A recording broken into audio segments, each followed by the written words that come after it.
tey comme ni ngeen ñu ko laajee ci commentaire yi donc dañoo ñëw andi leen vidéo pour wan leen ni ngay jëndee ay crypto-monnaie à travers sa téléphone par Wave wala par Orange Money.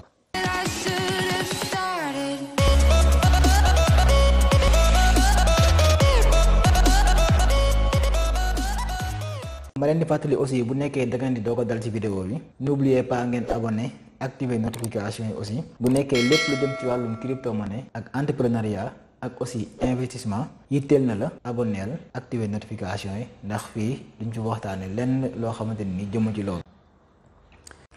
dañuy dem directement suñu application Binance ñu dugg Binance. voilà léegi boo leen duggee biir application Binance dafa am ñaari interface dafa am interface Binance Lite am interface Binance Pro bu nekkee nag yow daf laa andi interface bii nii xamal ne yaa ngi Binance Lite. léegi boo nekkee Binance Lite ni nga war a def pour dem Binance Pro mooy da ngay bës ci petit bonhomme bee nekk en haut da ngay bës ci lii nii voilà ci petit bonhomme boobu nekk en haut foofu ngay bës. léegi boo bësee foofu directement ngay cliquer foofu voilà boo cliquer foofu pour nga dem Binance Lite Binance Pro donc fii ngay cliquer lii ngay coché donc bouton bii moom ngay coché pour ñu yóbbu la fi nga xamante ni mooy Binance Pro. léegi ñun nañ ko coché léegi boo coché directement Binance day changer interface bi voilà ñu xaar mu chargé day chargé donc bu changer interface bi bu àndee interface bi xamal ne yaa ngi Binance Pro donc moom mooy am publicité yi nii ci kaw ak yooyu boo ko gisee nii rek exactement xamal ne yaa ngi Binance Pro. donc pour nga jënd ay crypto-monnaie par Wave wala par Orange Money il faut nga dem fi nga xamante ni nii mooy Binance Pro. donc bu nekkee nag yaa ngi Binance Pro pour nga jënd ay crypto-monnaie via Orange Money wala via Wave dañuy wër fi nga xamante ni nii mooy comme niñ ko defee woon suñu ba ñuy jënd dañ koy def via ordinateur c'est le même principe dañuy wër fi nga xamante ni nii mooy P2P. donc boo duggee directement ci fi nga xamante ni mooy Binance Pro da ngay gis ci suuf nii ñu bindal la fi ñu bind day am fu ñu bind dépôt parrainage futur spot P2P convertir trading fictif ak menu. donc yow li nga xamante ni moom moo lay intéressé da ngay xool foofu bu nekkee foofu gisoo fa fi ñu bind P2P benn option nga am mooy da ngay dem fii donc fi nga xamante ni moo nekk da ngay ñëw fii fi ñu bind menu voilà fi ñu bind menu nii foofu ngay dugg donc pour nga mën a dem si fi nga xamante ni mooy P2P. léegi nañ cliquer fi nga xamante ni mooy menu voilà ñu xaar mu chargé bu ñëwee daf lay andil lépp li nga xamante ni fonctionnalité yi nga xamante ni yëpp mu ngi ci biir Binance. donc yow da ngay wàcc nga xool da ngay wàcc ba ci suuf boo wàccee ba gis fi ñu bind trader mooy fi ñu bind nii trader ngay wàcc ba gis fi ñu bind trader voilà fii ñu bind trader nii voilà boo gisee fi ñu bind trader foofu la fi nga xamante ni mooy le trading P2P nekk. donc boo xoolee fi ñu bind trader rek boo xoolee première ligne bi nekk ci kaw am na fi ñu bind convertir spot margin bind P2P ñun li ñu intéressé mooy fi ñu bind P2P moo nekk bii voilà P2P bi moom moo ñu intéressé. donc mën nañ ko duggee par fii sinon dañuy dellu suñu page d'accueil donc ñu duggee ko par fii donc nañ dugg P2P voilà ñu xaar mu chargé. voilà léegi bu chargé day ubbi interface bi nga xamante ni foofu la ñëpp ñuy jaay ay crypto-monnaie via Orange Money wala Wave wala beneen méthode de paiement boo xamante ni nii Binance da koy accepté ñëpp la lay génneel. léegi ñun nag dañoo war a def ay vérification balaa ñoo dugg ci fi nga xamante ni nii mooy jënd bi. donc vérification bi ci njëkk dañuy vérifier ba xam fii nii ma marqué nii ba xam XOF moo fa nekk wala XAF parce que ñun ñu ngi ci zone franc CFA muy Sénégal muy Mali mu yeneen dëkk yi ñun zone franc CFA lañ nekk. donc dañuy xool ba xam XOF wala XAF moo nekk foofu XOF wala XAF moom mooy franc CFA. donc ma répété waat ko voilà bu nekkee nag gisoo ne XOF moo fi nekk wala XAF da ngay cliquer mooy am na ñaari flèche yu mu dendal ci flèche yooyu noonu ngay cliquer léegi boo cliquer da ngay xaar mu andil la méthode de paiement yi nga xamante ne nii ñoo existé ci biir Binance. yow da ngay dem fii nii ci kaw donc fii ngay dem ci fii ngay ñëw fii donc ci fii nga ñëw voilà fii recherche bi nga bind fa li nga xamante ni mooy XOF wala XAF ñun nii lañuy def bind donc dañuy bind X so boo bindee X rek dalay andil ñaar yëpp XOF wala XAF ñun nag nga xamante ni ñu ngi Sénégal XOF la ñuy choisir li nga xamante ni mooy XOF voilà ñu xaar mu chargé donc bu ñëwee voilà donc bu ñëwee dafa lay andil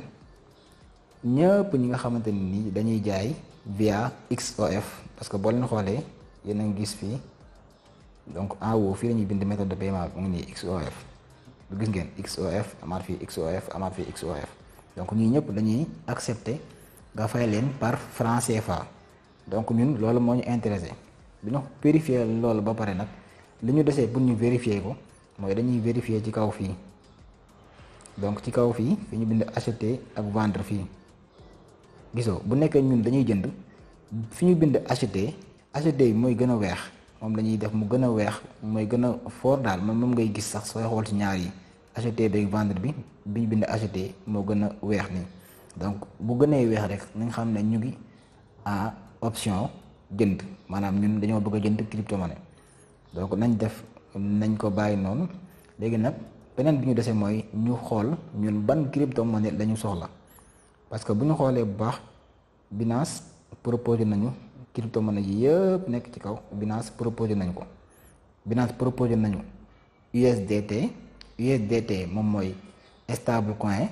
boo xamante ni dañ ko adossé ci dollar maanaam benn USDT égal à benn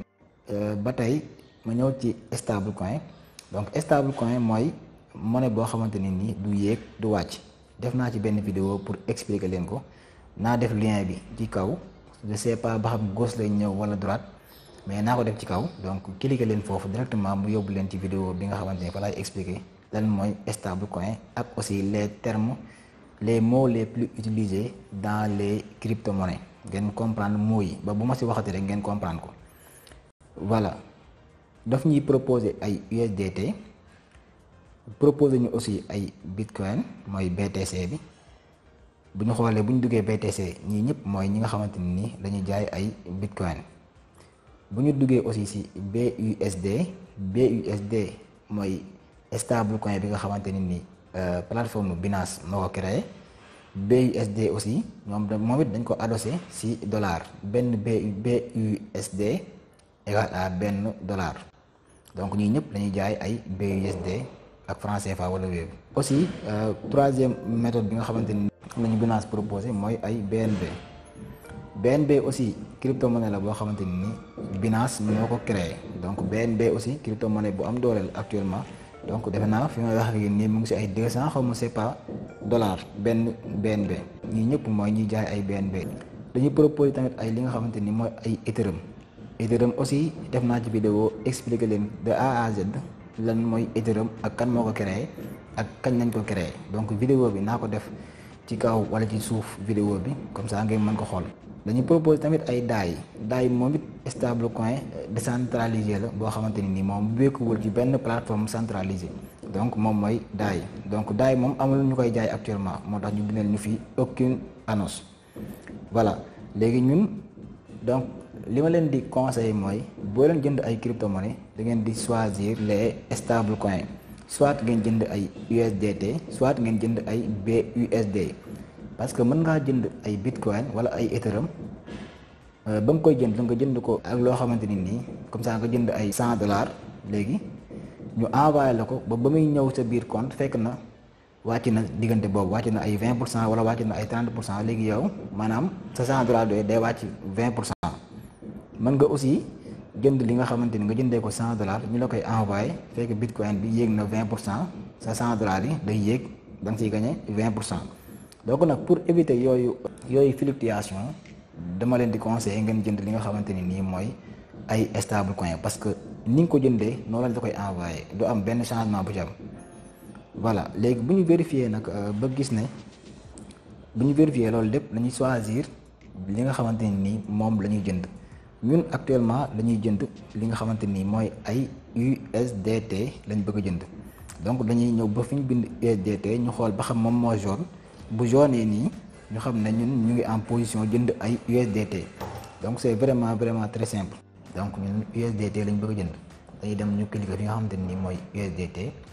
boo cliquer foofu nag du yeneen gis ni day andi ñi nga xam ne ñëpp lañuy jaay ay USDT ak n'importe quel moyen de paiement, maanaam moyen de paiement yi nekk ci monde bi yëpp yi nga xamante ni Binance P2P da ngay accepter lépp la lay andil. ñun léegi première chose li ñu war a def mooy dañuy choisir mode de paiement, maanaam ñun nan lañ bëgg a fayee li nga xamante ni moom la ñuy jënd. léegi mode de paiement bi moo nekk fii, mën nañ ko sélectionner fii ñu xool. gisoo boo changé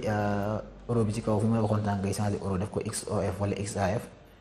léegi dalay andil moyen de paiement yi nga xamante ni zone boobu yëpp dañ koy utiliser, muy ay MTN Money, ay Orange Money, ay Wave, ay Move Money. léegi nag ñun Sénégal ñaari moyen de paiement yi nga xamante ni moo ñu intéressé muy Wave Mobile Money wala Orange Money. Tigo Money sax gis naa ko fi mais boobu essayé gu ma ko. léegi ñaar moo ñu intéressé muy Wave Mobile Money ak Orange Money. si ordinateur defoon naa ñu essayé ko par Wave Mobile Money, bi par nañu may waa Orange kii rek sens daal di essayé par Orange Money. ñu cliquer fi nga xamante ni mooy Orange Money fii, ñu cliquer ci Orange Money dañuy def valider. voilà léegi dañuy andil ñëpp ñi nga xamante ni ñooy jaay à travers Orange Money ñoo nekk nii ñëpp dañuy accepter les moyens de paiement yi nga xamante ni mooy Orange Money. donc fi nga xamee nit ñi dañ koy accepter mooy fii nii ci suuf, gisoo nii ci suuf fi ma def trait bi nii, gisoo kii lii lépp da koy accepter, lii lépp da koy accepter. am na ko aussi ku ma doon laaj naan ma ndax moom bu amee compte Ecobank mën na jënd par rapport ak P2P bi. donc ma koy confirmer ne ko loolu mën na nekk, parce que boo xoolee ci suuf yi Ecobank mu ngi nii bi kii day accepté par Orange Money, day accepté par Wave, day accepté par Ecobank, day accepté aussi par Standard Chartered Bank. c'est pas ban banque la mais da koy accepté. voilà léegi au fait li ñu dese mooy dañuy xool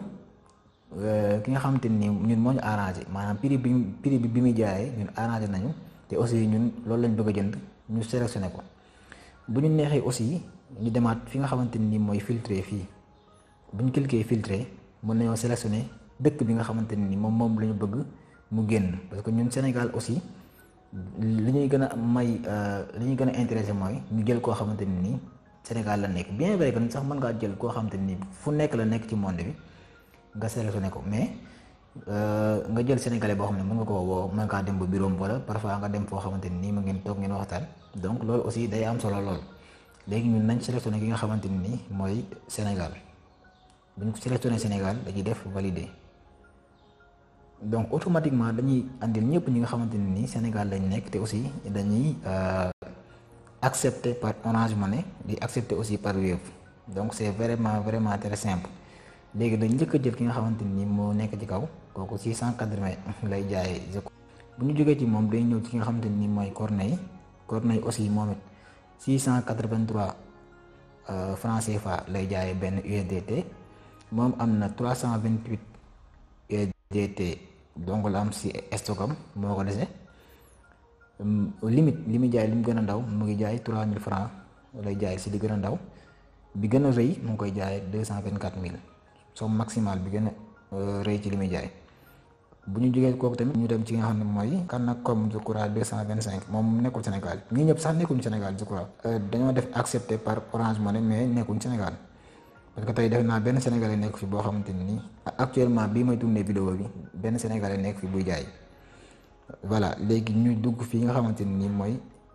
Canacom 225 moom 693 lay jaay.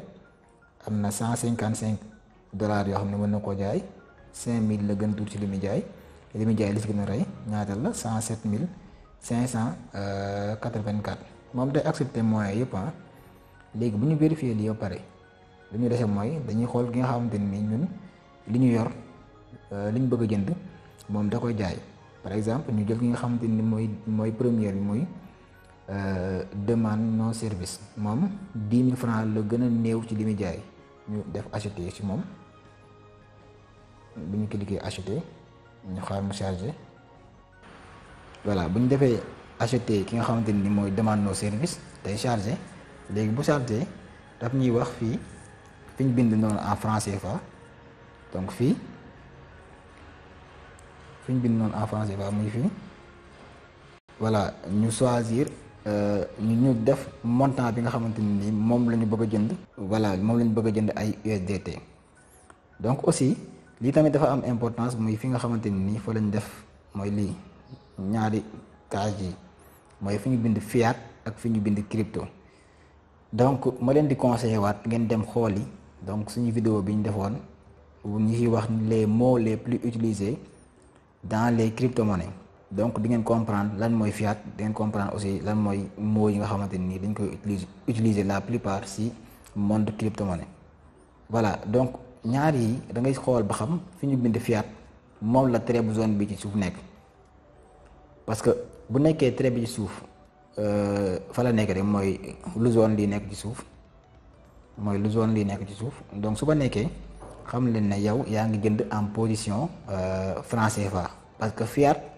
mooy lépp li nga xamante ni xaalis bu ñuy téye la muy franc CFA muy euro muy dollar muy yen muy le livre sterling ak yi ni mel yooyu yëpp moom la ñuy woowee fiat. en crypto nag mooy boo bëggee jënd ay USDT par bitcoin wala nga bëgg jënd ko par beneen méthode ñun tey li nga xam ne moo ñu intéressé mooy en fiat donc muy franc CFA. dañuy bind fii montant bi moom montant maximum defe naa 10 000 la woon. voilà mu ngi nii ñu bindal ñuy suuf le minimum est de 10 000 francs mooy li ñu bind en rouge ci suuf léegi dañuy def 10 000 donc bu ñu defee 10 000 ensuite dañuy bës fi ñu bind acheter sans frais foofu laay bës su ma bësee acheter sans frais directement Binance daf may ubbil une deuxième page boo xamante ne nii war naa faa mën a continuer li nga xamante ni mooy sama procédure pour jënd ay crypto-monnaie. voilà donc daf may def information yi nga xamante ni man jël naa lépp daf may njëkk a créer fii li may njëkk a wax fii mooy xool leen fii bu baax heure bi nga xamante ni donc temps bi nga xamante ni moom laa war a fay avant temps bi di jeex man war naa envoyer kii xaalis bi ba ñëwaat fii bés ba ñëwaat ci plateforme bi ba cliquer ne fay naa. voilà temps bi lu am solo la dans les 15 minutes maximum war ngaa envoyer xaalis bi war ngaa ñëwaat ci plateforme Binance ba bës ne fay nga. léegi bu ñu defee nii ba pare voilà bu ñu defee nii ba pare donc dañuy xool ba xam ñun li ñu dugal yëpp moom noonu la li ñu njëkk a vérifier mooy fii xaalis bi ba xam ñun 10 000 lañ bëgg a jënd d'accord léegi moom mu ngi jaay benn bu nekk mu ngi koy jaay 680 loolu xooloon nañ ko. léegi li ma war a jaay moo nekk nii $14.70 daf ma war a envoyer donc loolu aussi c'est important ñu vérifier ko moyen de paiement yi aussi lu am solo la nga tam ñu war koo vérifier muy nekk yi ñu nekk suuf moyen de paiement Wave Money moo nekk ci première bi deuxième bi Orange Money di moins moo nekk première bi mu day accepté par Orange Money di accepté par Wave di accepté par Ecobank aussi. donc pour ba tey ki ma doon laaj ba xam Ecobank ba xam banque yi mën nañ faa jëndee par Orange Money mën nañ faa jëndee ay crypto monnaie donc tu peux faire directement mën nga def benn virement bancaire directement nga jënd fa ay crypto monnaie c'est possible. voilà léegi boo xoolee li nga xamante ni nii mooy information yëpp da ngay bës fi nga xamante ni mooy effectuer un paiement boo cliquer fi ñuy def effectuer un paiement léegi dafay andi fii directement. moyens yi nga xamante ni moom nga bëgg a fayee daf lay jox toutes les informations yi nga xamante ni waa ji am na ko donc numéro Orange Money moo nekk nii numéro Wave moo nekk nii numéro de compte Ecobank bi nga war a def virement moo nekk nii c'est vraiment très simple numéro tamit banque am Chartered Bank tamit moo nekk nii ci suuf. Donc c'est vraiment très important yow yaay xool bi nga xamante ni moo la intéressé nga cliquer ko. Donc boo ñëwee fii da ngay def voilà boo defee noonu directement gisoo boo choisir benn rek que Wave gisoo Chartered Bank la choisir, mais xaaral ma dellu ma choisir par Wave. Voilà, effectuer un paiement ñu cliquer waat fi léegi nañ choisir par Orange Money lu gis nga directement da lay andil ne numéro de téléphone bi nga war a envoyer xaalis bi moo nekk nii. Donc c'est vraiment très simple moo nekk noonu ci suuf. boo ko envoyé xaalis bi directement da ngay ñëwaat ci plateforme bi nga bës fii nga xamante ni carré bu zone bi nekk ci suuf transférer informer le vendeur. Comme ni ma ko waxee woon ci ordinateur bi mënuma ma faa bës parce que su ma fa bësee day mel ni man fay naa waa ji fekk fay ma waa ji. Donc mën nañoo dem su ma ko defee 3 fois genre yooyu dans la journée dañuy bloquer sama compte ci journée bi. Su ma continuer di ko def nag Binance mën naa dem ba mujj bloquer sama compte complètement. Donc moo tax du ma bës fii, mais yéen procédure boo na ko toppee boo leen envoyé xaalis bi par Orange Money rek da ngeen di ñëwaat ci compte ci plateforme Binance bi ngeen cliquer fi ñu bind transférer informer le vendeur. Donc bu la ko envoyé fi nga mën a gisee xaalis mooy da ngay dem sa compte comme niñ ko gisee ci ordinateur, c'est aussi la même chose. Fi xaalis bi di nekk mooy sa portefeuille de financement, foofu la xaalis bi di nekk. Léegi bu ñu xoolee application bi bu ñu ñëwee ci page d'accueil bi dañuy dem fii ci suuf mooy onglet yi nekk ci suuf fii voilà mooy onglet yi nekk ci suuf mooy yii nii nekk ci suuf fii voilà yi nekk ci suuf fii boo xoolee baax voilà yi nekk ci suuf fii boo xoolee baax da ngay gis ñu bind accueil marché trade futur ak portefeuille. Léegi yow da ngay bës fi nga xamante ni nii foofu lañ bind portefeuille mu nekk bi nekk au fond à droite. Donc foofu ngay bës mu nekk portefeuille fii boo bësee portefeuille voilà da ngay gis fii da ngay xoolal tamit ci kaw boo demee ci kaw boo duggee portefeuille da ngay xool ci kaw. Léegi boo xoolee ci kaw